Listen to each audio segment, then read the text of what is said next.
جب ہم اپنے پاؤں کو اپنی چیسٹ کے مطابق کھولیں گے، یعنی جتنی میری چیسٹ ہے میرے پاؤں کا سائز اتنا ہوگا، تو یہ جو میرے تھائز ہیں وہ آٹومیٹکلی کھل جائیں گی، اور جب میری تھائز کھلی ہوں گی تو یہ ہڈیاں آٹومیٹکلی ساری کی ساری کھل جائیں گی۔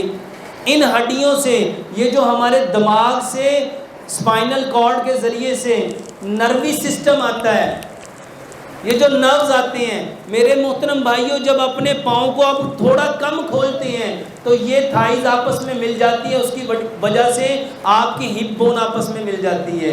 تو سب سے پہلے سنت کے مطابق کھڑے ہو، اس کے بعد اپنے ہاتھوں کو سینے پہ رکھو اور پوری وجاہت کے ساتھ نماز پڑھو۔ یہ جھک کے اس طرح نماز پڑھنے کا حکم نہیں ہے۔ اور جب رکوع کرو تو آپ کی ساری ہڈیاں سیدھی ہونی چاہیے۔ جب آپ کی ٹانگوں کی ہڈیاں سیدھی ہوں گی، آپ کی کمر کی ہڈیاں سیدھی ہوں گی، آپ کے بازوں کی ہڈیاں سیدھی ہوں گی، اور آپ کا یہ ہاتھ آپ کے گھٹنے کے اوپر پورا ہونا چاہیے، آپ کا ہاتھ گھٹنے کے اوپر، اور اس کو جب پورے زور سے آپ پریشر لگاؤ گے آپ کی ایک ایک ہڈی پوری کی پوری کھلے گی۔ صرف نماز سنت کے مطابق کر لو، واللہ یہ جوڑوں کے درد کا بہترین علاج ہے۔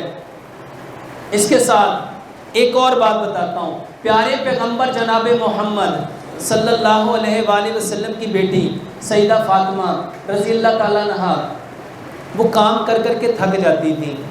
حضرت علی رضی اللہ تعالیٰ عنہ نے ایک دن کو بتایا کہ نبی صلی اللہ علیہ وآلہ وسلم کے پاس کچھ باندیاں آئی ہیں، آپ بھی جا کے لے آئیے۔ وہ نبی صلی اللہ علیہ وسلم کے پاس مسجد نبی میں آئیں، لیکن مسجد نبی میں لوگ زیادہ تھے، آپ حیا کی وجہ سے واپس چلے گئے۔ شام کو نبی صلی اللہ علیہ وسلم وہاں سے فارغ ہو کے جب حضرت عائشہ صدیقہ رضی اللہ تعالیٰ عنہ کے گھر گئے، آپ نے پوچھا آئے تھیں، ملے بھی نہیں۔ آپ نے فرمایا آپ شرم کی وجہ سے خاموش رہیں۔ حضرت علی رضی اللہ عنہ نے فرمایا کہ کام کر کر کے یہ تھک جاتی ہیں، تو کچھ باندیاں جب آئیں گی تو میں نے بھیجا تھا کہ آپ بھی اپنے لیے کوئی نوکرانی لے آئیں۔ تو نبی صلی اللہ علیہ وآلہ وسلم نے فرمایا کیا میں تمہیں اس سے بہتر ایک تحفہ نہ دے دوں؟ کیا میں اس سے بہتر تمہیں نہ دوں؟ اس نوکر سے، اس غلام سے، اس باندی سے بہتر چیز نہ دے دوں؟ آپ نے فرمایا یا رسول اللہ صلی اللہ علیہ وسلم ضرور دے دیجئے۔ آپ نے فرمایا ہر نماز کے بعد 33 دفعہ الحمدللہ، 33 دفعہ سبحان اللہ، 34 دفعہ اللہ اکبر پڑھا کرو۔ میرے محترم بھائیوں، یہ جوڑوں کا صدقہ ہے، یہ جوڑوں کا۔ واللہ اگر آپ میڈیکل سائنس کے مطابق اس کو سمجھ جائیں، جب آپ کہتے ہیں نا سبحان اللہ سبحان اللہ سبحان اللہ، سوچو ذرا یہاں پہ امیج کیا آئے گا؟ جب آپ کہتے ہیں الحمدللہ الحمدللہ، جب آپ کہتے ہیں اللہ اکبر اللہ اکبر، یہاں امیج کیا آئے گا؟ اور اس کے اکارڈنگ کیمیکلز کون سے پیدا ہوں گے، اس کے اکارڈنگ ہارمون کیسے بنیں گے، وہ آپ کے جسم کو کتنی طاقت دے گا؟ واللہ ہماری سمجھ سے یہ اوپر کی باتیں ہیں۔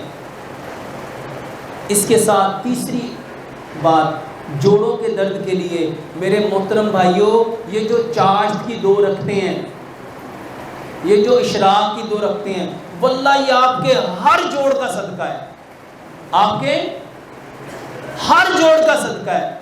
میرے محترم بھائیوں، اسلام نے ہر چیز کا حل بتایا ہے، مگر ہم نے اسلام کو ویسے ہی مسجد اور مدرسے کی چار دیواری تک محدود کر دیا ہے۔ اس کے ساتھ جوڑوں کے درد کے لیے بہترین دوائی، یہ وہ دوائی ہے جو اللہ تعالیٰ نے قرآن میں بتائی ہے۔ ادرک، لہسن، پودینہ، اناردانہ برابر مقدار میں لو۔ ادرک، لہسن، پودینہ، اناردانہ، ایک ایک چیز قرآن سے جانو۔ اللہ سبحانہ وتعالیٰ نے قرآن میں کیا فرمایا؟ جب جنتی جنت میں جائیں گے ان کو سب سے پہلا جو مشروب ملے گا وہ کیا ہے؟ زنجبیل۔ زنجبیل، لہسن کے بارے میں، انار کے بارے میں، ایک ایک چیز کے بارے میں میرے محترم بھائیو حدیث موجود ہے۔ ادرک، لہسن، پودینہ، اناردانہ برابر مقدار میں لو، حسب ذائقہ سبز مرچ لو، اس کو رگڑ کے چٹنی بنا لو۔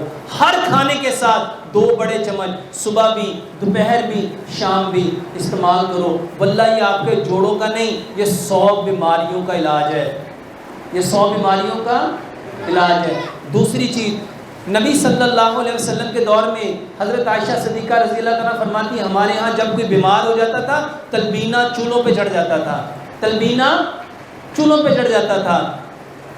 تلبینہ کسے کہتے ہیں؟ جو کا دلیا، جو کا دلیا، اس کو استعمال کرو. اور میرے محترم بھائیوں، رات کو 1 گلاس دودھ لو، آدھی چائے کی چمچ ہلدی، آدھی چائے کی چمچ دال چینی، آدھی چائے کی چمچ سونف، 2 سبز الائچیاں، 2 لونگ، اس کو اتنا پکاؤ کہ 1 گلاس دودھ پونا رہ جائے. اس کو ٹھنڈا کر کے میرے محترم بھائیوں رات کو سونے سے پہلے پیو، بہترین علاج ہے.